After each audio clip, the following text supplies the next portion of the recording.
When Dr. Bose completes his doctorate, he rewards himself with a new hi-fi system. He went and got the best specification system he could find. He went and played it home, and wow, this doesn't sound anything like when I go and see a concert at the Symphony Hall, or he played the violin when I play the violin. It just doesn't sound anything like it. There has to be something wrong. I started to really wonder about it. And my mind was always thinking, oh, come on, something's got to give. It's got to be the engineering. What could it be? And that's what started the whole research that led to this. And he convinces Wiesner to let him use the acoustics labs at MIT during the summer because he's obsessing about this question of why the speakers measure well but don't sound good.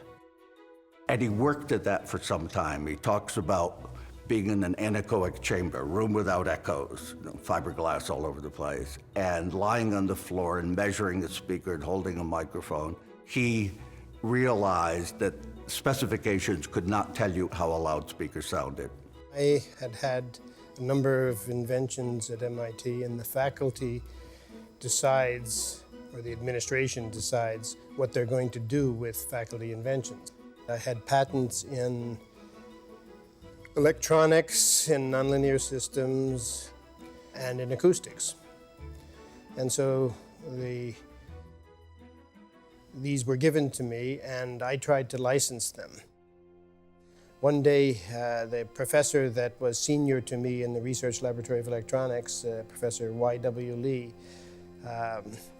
called me into his office, and he told me then of his life from 39 all through the war years. He said, in order to survive, I had to become a curio dealer. He says, I want to tell you about the two-part dream of every curio dealer.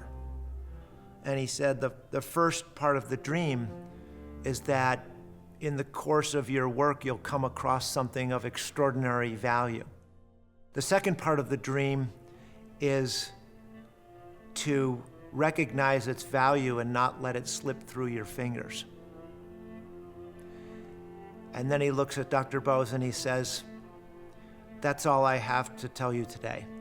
And what he was really saying to me without ever mentioning a word was, you have these patents, they are of great value, you are trying to pass them out of your hands.